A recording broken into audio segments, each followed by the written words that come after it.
आधी रात का समय था। विष्णु के पेट में अचानक से दर्द शुरू होता है और वो मेडिकल स्टोर पर कॉल करता है। हेलो, मैं विष्णु बोल रहा हूँ। मेरे पेट में बहुत तेज दर्द हो रहा है। प्लीज कुछ दवाइयाँ भिजवा दीजिए ना। एड्रेस नोट कीजिए। विष्णु मेडिकल स्टोर वाले को अपना एड्रेस देता है। दर्द की वजह से उसे बेचैनी होती है, जिसकी वजह से वो कभी सोफे पर बैठता है तो कभी कमरे में वॉक करने लगता है। लगता है आज मेरा काल आने वाला है। ये पेट का दर्द, अरे बाप रे, अब नहीं सहा जा रहा। आज ठीक हो जाए तो कल से बाहर की चीजें खाना बंद कर दूंगा। हर बीतते हुए पल के साथ विष्णु के पेट का दर्द और बढ़ता जा रहा था, जिसकी वजह से वो अब दर्द से कराहने लगा था। मर गया रे। हे भगवान, इससे अच्छा तो मुझे मार ही दो आज। विष्णु के घर की तरफ साइकिल से एक आदमी आता हुआ दिखाई देता है। अंधेरा होने की वजह से उसका चेहरा तो दिखाई नहीं दे रहा, लेकिन उसके कपड़ों से पता चल रहा है कि वो मेडिकल स्टोर पर काम करने वाला आदमी है, जो कि दवाई देने के लिए आया था। खिड़की से उसको आते देखकर विष्णु अपने घर का दरवाजा खोल देता है। अरे भाई, जल्दी आओ, मेरा दर्द बढ़ता जा रहा है। वो आदमी अपनी साइकिल को घर के सामने रोकता है और साइकिल को पार्क करने के लिए पार्किंग एरिया की तरफ जाने लगता है। साइकिल वहीं खड़ी करो बेवकूफ, और जल्दी से दवाई दो मुझे। वो आदमी बिना कुछ बोले साइकिल को नीचे गिरा देता है और घर के मुख्य द्वार की तरफ बढ़ने लगता है। विष्णु एक गिलास में पानी निकालकर बैठ जाता है। दो, जल्दी दो दवा। वो आदमी बहुत ही डरावने अंदाज में कहता है। दवा? कैसी दवा? मौत की? दर्द की दवा बेवकूफ, बकवास बंद करो। अभी देता हूं दवा। उसके इस तरह से हंसने पर विष्णु डर जाता है। विष्णु गौर करता है तो उसके सर पर बाल नहीं थे। उसके पैर और हाथों के नाखून लंबे होते हैं। वो डरते हुए उससे पूछता है, कौन हो तुम? मैंने तो दवा ऑर्डर की थी ना, पेट दर्द की। दवा लाया हूं, पर पेट दर्द की नहीं, मौत की। इतना कहते ही वो विष्णु पर झपट पड़ता है। छोड़ो मुझे, छोड़ दो। बचाओ, कोई बचाओ। मैंने क्या बिगाड़ा है तुम्हारा? जान ली है मेरी। कौन हो तुम? वो अपने दूसरे हाथ को भी जोर से विष्णु के गले पर मार देता है। कौन हो? वेनम। तड़पते हुए विष्णु के शरीर से प्राण निकल जाते हैं। वेनम उसे छोड़ देता है और वहां से चला जाता है।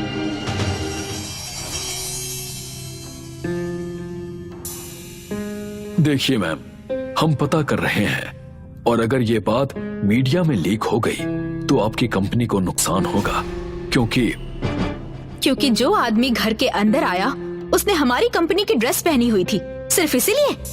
जी हाँ, और ये सब सीसीटीवी में रिकॉर्ड हुआ है।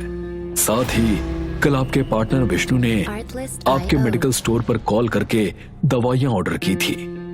इंस्पेक्टर बिल्डिंग के वॉचमैन को आवाज देकर बुलाता है। अंकल, कल रात जो आदमी विष्णु साहब के घर पर आया था, क्या आपने उसका चेहरा देखा था? हाँ साहब, वो तो वही आदमी था जो दिन में मैडम के मेडिकल स्टोर पर काम करता है और रात में उनकी दवाई की कंपनी में। बड़ा मेहनती आदमी है साहब, पर पता नहीं कई दिनों से गायब था और कल अचानक से दिखाई दिया। तुम कहीं चंदू की बात तो नहीं कर रहे हो? वो जो पतला सा लंबा सा आदमी काम करता था, डे नाइट दोनों? जी हाँ मैम, नाम याद आ गया। वो चंदू ही था। मैंने कल उसको आवाज भी लगाई थी, पर उसने सुना ही नहीं। मुझे लगा जल्दी में होगा, और फिर मैं भी अपने काम के लिए छत पर चला गया। जब वापस आया तो वो जा चुका था, और फिर ये सब। विमला इंस्पेक्टर को साइड में ले जाती है। ये कैसे हो सकता है? क्योंकि जिस आदमी के बारे में वॉचमैन बता रहा है वो तो क्या? वो तो मर चुका है। भूल गए? वो रात जब तुम नशे में थे, उसको लेकर फार्म हाउस आए थे। कौन सी रात? मुझे कुछ याद नहीं। लगता है तुम्हारी याददाश्त कमजोर हो गई है। मैं याद दिलाती हूँ। चंदू दवाई की कंपनी में दवाइयों को पैक कर रहा है। वो देखता है कि यहाँ दवाइयों के साथ ड्रग्स भी तैयार किए जा रहे हैं। ये आप ठीक नहीं कर रही हैं मैम। आप एक औरत होकर बच्चों की जिंदगियों से खेल रही हैं। अपना मुंह बंद रखो और काम करो चुपचाप, जिसके तुम्हें पैसे मिलते हैं। अब ये मुंह बंद नहीं होगा मैम। चंदू विमला की कंप्लेन लिखवाने के लिए थाने जाता है और सारी बात इंस्पेक्टर अजीत को बताता है। अजीत विमला को कॉल करता है और बात करते करते वो खुश नजर आ रहा है। तुमने सही जानकारी दी है चंदू। चलो जाकर उसकी कंपनी और फार्म हाउस पर छापा मारते हैं। इंस्पेक्टर अजीत चंदू को लेकर विमला के फार्म हाउस पर जाता है। वहां पहुंचकर इंस्पेक्टर विमला के साथ शराब पीता है और वहां विमला का बिजनेस पार्टनर विष्णु भी है। क्यों चंदू, झटका लग गया ये देख के कि इंस्पेक्टर तो हमारे साथ ही मिला हुआ है। अब क्या करेगा बच्चू? मैं ऊपर तक जाऊंगा पर तुम लोगों को नहीं छोड़ूंगा।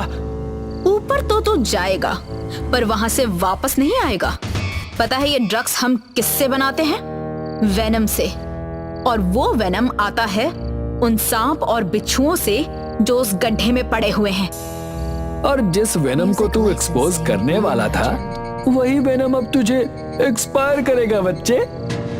विमला और विष्णु चंदू को लेकर फार्म हाउस से बाहर आते हैं, जहां पर एक गड्ढा खुदा हुआ रहता है। उस गड्ढे में कई सारे सांप थे। विष्णु चंदू को एक जोरदार लात मारता है, जिसकी वजह से चंदू सांप बिच्छुओं से भरे गड्ढे में गिर जाता है, जो उसे काटने लगते हैं और उनके जहर से यानी कि वेनम से उसकी मौत हो जाती है।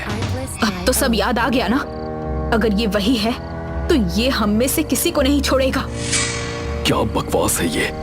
हमने किसी को वेनम से मारा और अब वो भूत बनकर या जानवर बनकर हमें उसी वेनम से मार रहा है। ये मरेगा। तुमको यकीन करना है तो करो, नहीं तो जाके मरो। मुझे नहीं मरना इतनी जल्दी, इसीलिए मैं अब से इसका उपाय अपने साथ रखूंगी। तुम्हें भी चाहिए? तुम औरतें डरपोक होती ही हो। मुझे नहीं चाहिए कोई उपाय। इंस्पेक्टर गुस्से में वहां से चला जाता है। तू बहुत पछताने वाला है, मर्द के बच्चे। अगले दिन इंस्पेक्टर और विमला दोनों फार्म हाउस के पास बने गड्ढे में झांकते हैं, ये देखने के लिए कि चंदू की बॉडी उस गड्ढे के अंदर अभी भी है या सांप बिच्छू ने उसे खा लिया है। तभी गड्ढे के अंदर से वेनम बाहर निकलता है, जिसकी वजह से दोनों डरकर, प्लीज तुम जो कोई भी हो मुझे मत मारो। वेनम अपना हाथ आगे करता है। उसके नाखून लंबे हो जाते हैं। तभी इंस्पेक्टर अपनी गन निकालकर उसे शूट करने लगता है, पर उस पर गोलियों का कोई असर नहीं होता। वेनम गोलियों से नहीं मरेगा। तुझे कैसे पता कि हम यहाँ हैं? तुझे सही जानकारी दी थी मैंने, पर तूने मेरे साथ धोखा किया। मुझे एक मौका दे दे, मैं अभी तेरे सामने ही इस विमला को खत्म कर देता हूँ। इसे तो मैं खत्म करूंगा, पर धोखा देने वालों को मौका नहीं दूंगा। उसे दूंगा दर्दनाक मौत, वो भी वेनम से। वेनम खूंखार होकर इंस्पेक्टर पर टूट पड़ता है।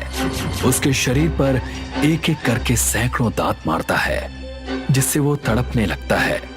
तभी मौका देखकर विमला वहां से भागने लगती है, पर वेनम उसके सामने आ जाता है। प्लीज मुझे छोड़ दो, प्लीज मुझे छोड़ दो। छोड़ूंगा नहीं, मार दूंगा। वेनम झपटकर विमला पर अटैक करता है। वो अपनी जेब से वेनम जहर का एंटीडोट का इंजेक्शन निकालती है और वेनम के शरीर में घुसा देती है। क्या हुआ बच्चू? अब बोल, मुझे मारेगा या खुद को बचाएगा? विमला वेनम के पास जाती है, जो कि तड़प रहा था। अब बोल, मुझे मारने आया था ना? अब कैसे बचाएगा खुद को इस एंटीडोट से?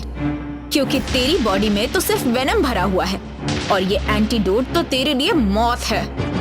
तभी वेनम अपने शरीर को सांप की तरह लंबा करता है और विमला के शरीर से लिपट जाता है, जैसे कि विमला के शरीर से कोई सांप लिपट गया हो।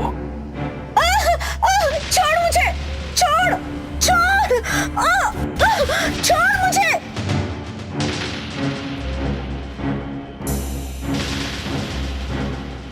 जिस वेनम से अब तक तू लोगों की जिंदगियों से खेल रही थी और जिससे तूने मेरी जिंदगी तबाह की, आज वही वेनम तुझे भी खत्म कर देगा।